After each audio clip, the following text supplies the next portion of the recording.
Le modèle de l'urne est le modèle privilégié de la théorie élémentaire des probabilités. Ce modèle permet de couvrir un champ très vaste d'expériences aléatoires a priori sans rapport, avec un vocabulaire simple, clair et d'une généralité extrême. C'est ce modèle qui signe la naissance de la théorie des probabilités, car avant son apparition, chaque expérience aléatoire était abordée avec une panoplie de méthodes plus ou moins efficaces et le plus souvent mal comprises. Regardons ce modèle de plus près. Imaginez une urne opaque contenant un nombre fini de boules. Il peut n'y en avoir qu'une, mais pas zéro.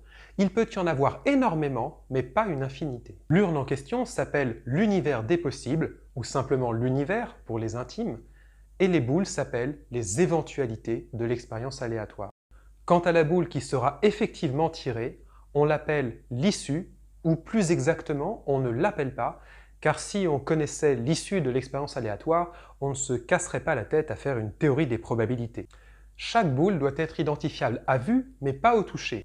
C'est-à-dire que deux boules doivent pouvoir être distinguées une fois sorties de l'urne, sans pouvoir être distinguées au moment du tirage, de telle sorte que chaque boule a les mêmes chances d'être tirée.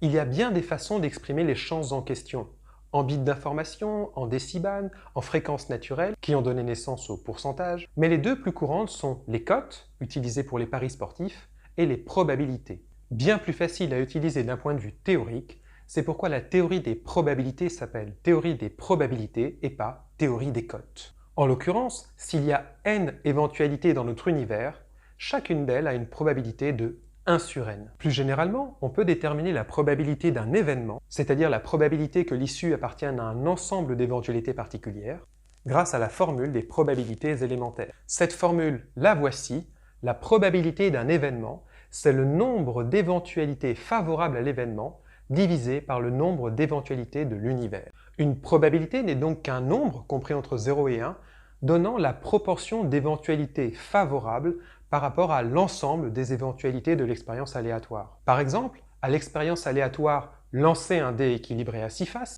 c'est-à-dire un dé standard non truqué, on associe une urne contenant 6 boules. Chaque boule doit être identifiée, par exemple en les numérotant de 1 à 6, ou de 18 à 23 si vous avez l'esprit tordu, ou même carrément en les intitulant très explicitement par des phrases, comme le dé est tombé en indiquant le nombre 3 sur sa face supérieure.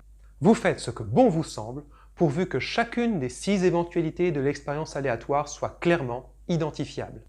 Chaque éventualité a alors une probabilité de 1 sur 6, et on pourrait par exemple considérer l'événement obtenir un résultat pair qui aurait une probabilité de 3 sur 6 égale 1,5, car il y a 3 nombres pairs.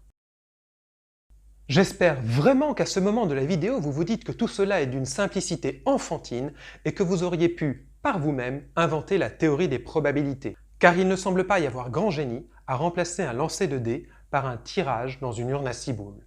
La surprise sera d'autant plus grande quand vous verrez tout ce que nous pouvons faire avec ces trivialités. Car là où le modèle se montre ingénieux, c'est qu'il peut modéliser des expériences faisant intervenir plusieurs dés avec une seule urne. Je vais donc vous poser une question simple.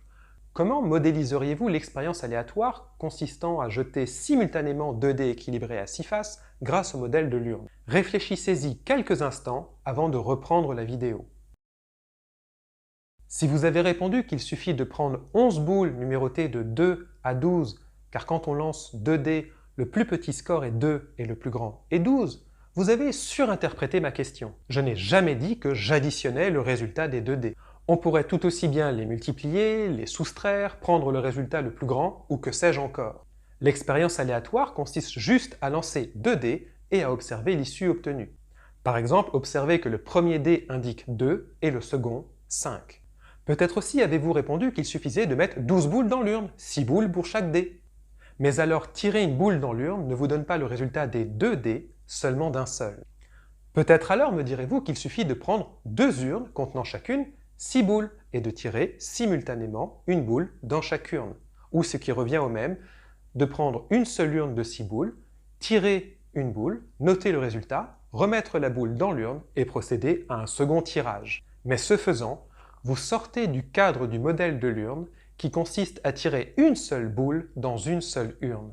Vous l'aurez compris, la solution doit être tout autre pour coller à notre modèle et nous permettre de profiter de sa simplicité.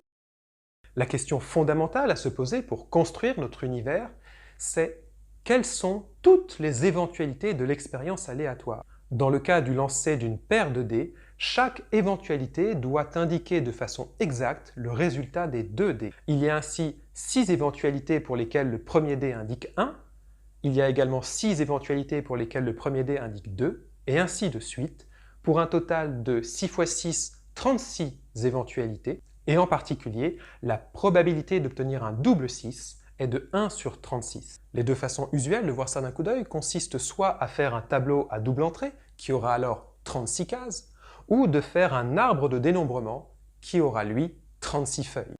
Remarquons aussi que l'éventualité 3-6, qui consiste à obtenir un 3 et un 6, est distincte de l'éventualité 6-3. Car jouer les dés simultanément ou l'un après l'autre ne change pas les probabilités d'apparition de chaque éventualité, pas plus que d'avoir des dés de différentes couleurs. Dans ce cadre, je peux calculer la probabilité d'obtenir un 7 en faisant la somme des résultats des 2 dés. Puisqu'il y a 6 éventualités favorables, la probabilité d'obtenir 7 est de 6 sur 36, c'est-à-dire une chance sur 6, 6 fois plus que d'obtenir un 12, 3 fois plus que d'obtenir un 11. En fait, vous avez près de 50% de chances d'obtenir un nombre compris entre 6 et 8. Une bonne chose à savoir quand il s'agit, par exemple, de dominer une partie de Monopoly. J'espère vous avoir convaincu de la simplicité et de la grande généralité du modèle de l'urne. Évidemment, disposer d'un tel modèle ne nous dispense pas de réfléchir, car en particulier, trouver le nombre d'éventualités d'une expérience aléatoire n'est pas toujours chose aisée, et l'utilisation d'un arbre de dénombrement est souvent nécessaire pour s'y retrouver. Le modèle de l'urne tel que je viens de vous le présenter présente tout de même un défaut. Voyons si vous êtes capable de le débusquer. Comment modéliseriez-vous une expérience aléatoire faisant intervenir un dé pipé?